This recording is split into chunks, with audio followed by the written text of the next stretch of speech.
Bonjour. Dans cette vidéo, je vais vous montrer comment résoudre le problème de surchauffe lors de la charge sur votre Samsung Galaxy Z Flip 7 FE.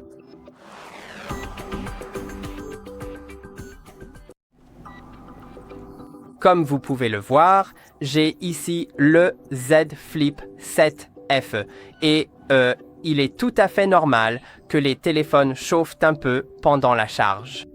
Et il est tout à fait normal que ce téléphone chauffe un peu plus qu'un téléphone classique, car il a vraiment tendance à accumuler la chaleur, surtout autour de la zone de l'écran supérieur, car c'est là que se trouve la batterie. Et d'après mon expérience, le téléphone chauffe effectivement pas mal. Cependant, il arrive parfois qu'il surchauffe si la température ambiante dépasse les 45 degrés Celsius.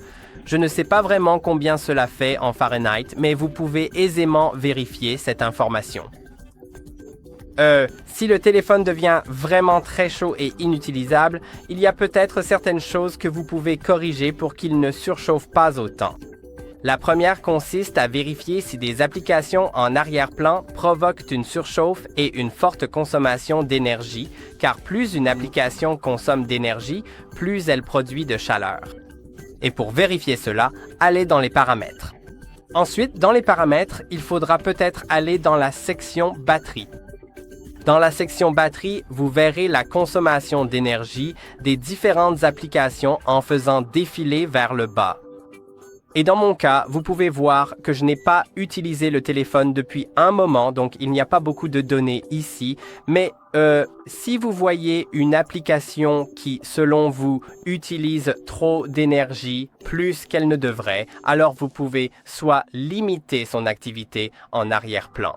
Si ce n'est pas causé, si cette consommation d'énergie n'est pas due au fait que vous ouvrez réellement l'application et l'utilisez, mais plutôt à son activité en arrière-plan, alors vous pouvez envisager de limiter l'utilisation en arrière-plan de cette application.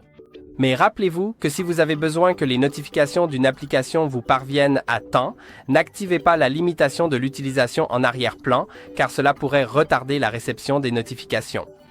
Donc, si les notifications d'une application sont vraiment importantes pour vous, il vaut mieux ne pas activer la limitation de l'utilisation en arrière-plan. Mais s'il y a une application qui, selon vous, n'a pas besoin d'autant d'énergie, alors vous pouvez soit activer la limitation de l'utilisation en arrière-plan pour cette application, soit simplement l'utiliser moins. Surtout pendant la charge du téléphone, car c'est pendant la charge que l'appareil produit le plus de chaleur.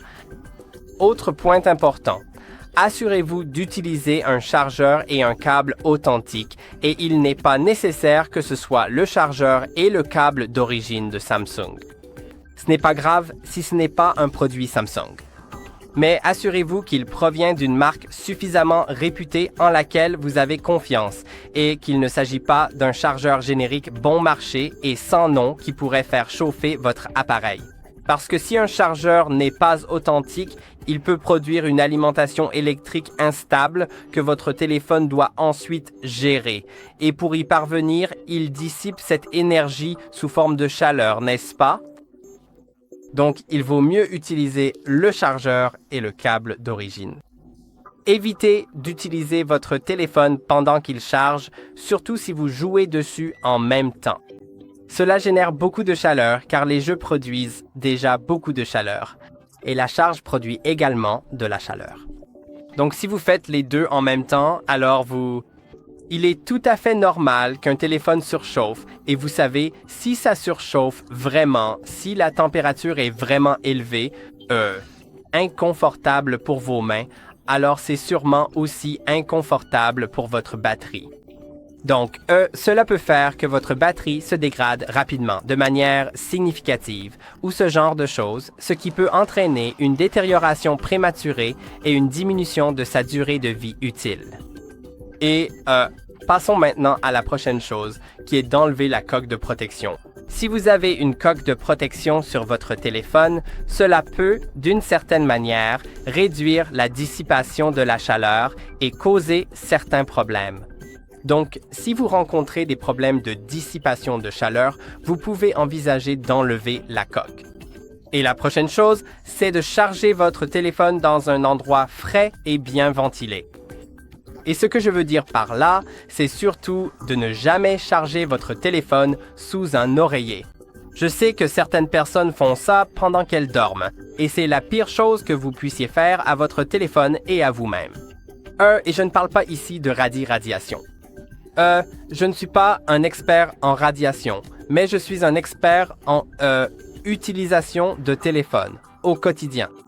Et charger votre téléphone sous votre oreiller peut même faire exploser votre téléphone parce qu'il devient vraiment très chaud. Il n'y a absolument aucune ventilation. Le téléphone produit de la chaleur. La chaleur ne se dissipe nulle part et cela peut simplement faire prendre feu à votre téléphone, le brûler, dégager de la fumée ou ce genre de choses. On ne veut absolument pas que cela arrive. Alors assurez-vous que votre téléphone soit chargé dans un endroit frais et bien ventilé. Donc, garder votre téléphone dans votre poche pendant qu'il charge n'est pas la meilleure idée, et le laisser dehors pendant la charge, surtout en plein soleil, est aussi une très mauvaise idée. J'espère que cette vidéo vous a été utile. N'oubliez pas de liker et de vous abonner. On se retrouve dans la prochaine vidéo.